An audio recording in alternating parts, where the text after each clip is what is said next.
Barron on the new Talk Radio 1450 WCTC. Call Jersey Central at 732-545-9282. Toll free at 888-545-9282. Watch Jersey Central live online at WCTCAM.com or listen on your smartphone with the iHeartRadio or TuneIn apps. Connect with WCTC on Facebook, Twitter, Instagram, and YouTube by searching 1450 WCTC. And now back to Jersey's Morning Show, Jersey Central with Bert Barron. 7:37. We're back on Jersey Central on the new Talk Radio 1450 WCTC, the voice of Central Jersey. Going to give away some New Jersey Instant Lottery tickets coming up very, very soon. Let's get to the Jersey Central Newsmaker Hotline. He joins us every Tuesday morning at this time for our feature that's called What's It Worth? We talk about valuables, collectibles, coins, jewelry, and always great to speak with Barry Blank from National Estate Jewelers every Tuesday morning. Good morning, Barry. It's Bert Barron. How are you?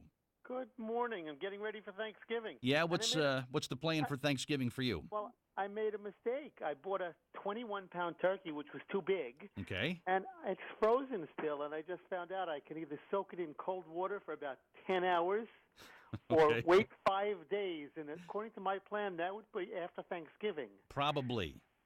Might want to go the soak route, apparently, right? Yeah, well, I think I'm going to buy a fresh turkey and save this one. There you go. Good stuff. All right. For today's segment, Barry, coins. Let's talk about coins. When someone has, several coins, there's a good way to kind of sort the coins out so you see what's what and what exactly it is you have, right? It is certainly a good idea to sort. Matter of fact, one of the listeners came in this week, everything sorted, and she had this great thing she did. She had all these egg cartons, the clear ones with the double fold, and she had all her coins separated. This was a great way to do it. Very time-consuming for her, but it helped me. I wouldn't say use egg cartons, but they worked. Hey, good. And she had her pennies separated from 1909 to 1919, 1920 to 1929, 1930 to 1939, and the rest, all the wheat pennies up to 1958, she had all in another one. So it was a great. So she. Excellent. Good. Okay. Yeah. Pennies and nickels, too. Different types of nickels people can bring in, right? Right. Well, nickels, what we look for are buffalo nickels. And if you're going to sort your buffalo nickels, sort them with things that have the date on them and things with the date worn off, because that'll help me. Then there's a nickel with the letter V on it, the back of it called a V nickel. Now, that was also known as the racketeer nickel because the first year they made it in the 1880s, they omitted the word cents. So what did the racketeers do? They gold-plated the nickels, passing off a nickel for $5 coin. Hard to believe. Wow. But the V nickels, buffalo nickels, and of the Jefferson nickels, the ones most common today, you're looking for the ones that look a little grayish, almost like lead, because they're actually not lead, they're silver, because they were made during the war years when nickel was used in armaments. So those are real easy to spot because they have the PDRS above the Jefferson Memorial on the back side of it, also known as the reverse side. Okay, yeah, I think I've seen a bunch of those over the years. Dimes and quarters, Barry, similar sort of thing, by type and year is the best way? Very, very similar. First, take out everything in the dimes and quarters that are before 1964 and before, and then sort them. The Mercury head dime, which is the head of the lady, on one pile, the Roosevelt dimes another, and anything before the Mercuries, before 1916, you're going to put in one pile. Those are very thin dimes and quarters, and they've usually had a lot of wear. For some people call the quarters Barber quarters, and they say, well, is this a picture of Barber? No, that's the designer of the quarter, somebody Barber who designed it. And that's why they call them Barber quarters. Interesting. You still see a lot of silver dollars coming in the door there, Barry? We see silver dollars and we see half dollars.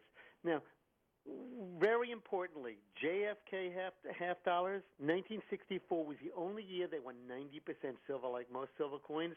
But from 65 to 70, do not take them to the bank because those are 40% silver. As for silver dollars, most Eisenhower dollars, which are the newest ones, are going to be copper clad or cupro nickel, and they have a coppery edge to them, and those are going to be worth $1 each. The only ones that are not worth that are worth more are the ones minted in San Francisco, because those have an S mint and they are 40% silver. So that's what we look for. But in silver dollars, you're mostly looking for 1935 and before. Okay. What makes something a Carson City silver dollar? What makes that one so special? Well, in Carson City, they had a very low mintage, and if you look above on the reverse or the back of the coin, there's an eagle, and below the eagle, above the letters D and O in dollar, you'll find two C's for Carson City. They were such a low mintage that any Carson City silver dollar is going to be worth, in poorest condition, $30, $40, and in best condition, it could be worth thousands. Wow.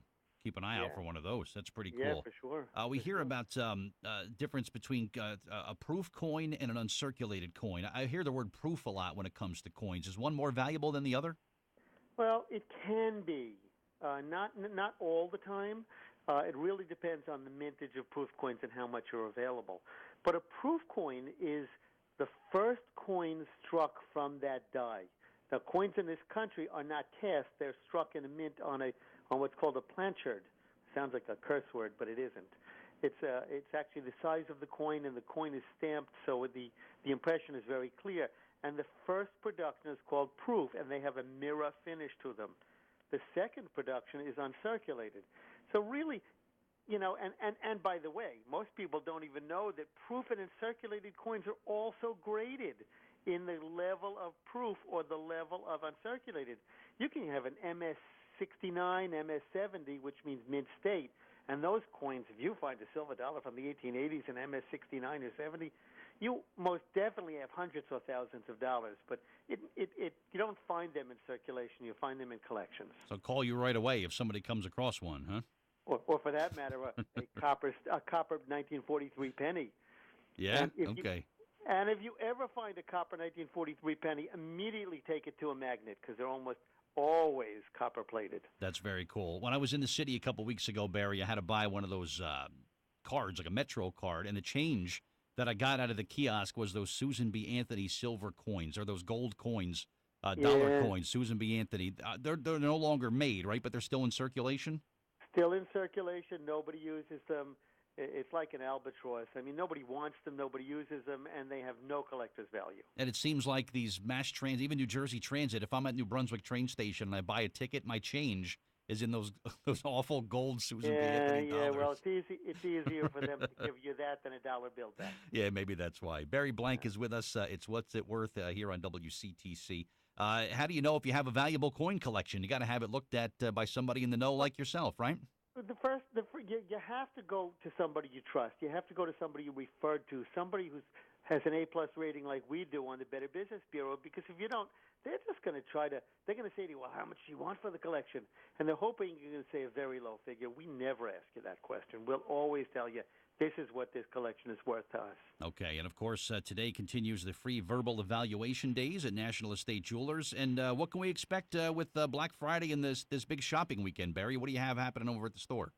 I don't think my employees know about this yet either, but exclusive. We're going to put 60% off our entire inventory, every single thing included, and in quantity. We're going to be selling silver jewelry at $1 a gram. And that is unprecedented. Wow. You're never going to buy that. I mean, I think you have to, the smaller, less pieces may be a little more than that, $1.50, $2 a gram. But we're really looking. We have so much. We have hundreds of pounds of silver jewelry, and we have costume jewelry, and we have beautiful diamond deco jewelry, and you just won't believe the prices. Very cool. What are the store hours Friday and Saturday? They're normal hours, pretty much. We're going to be open from 10 to 6 on Friday and 10 to 5 on Saturday. However, if we're jammed and busy, we'll stay open. All right. That's what we do for our clients. Good stuff. Barry Blank, National Estate Jewelers. Appreciate your time this morning for What's It Worth. And you and your family have a great Thanksgiving, and we'll talk next week, all right? You too, all right. Thank you. All right, Barry Blank, my guest on the Jersey Central Newsmaker Hotline.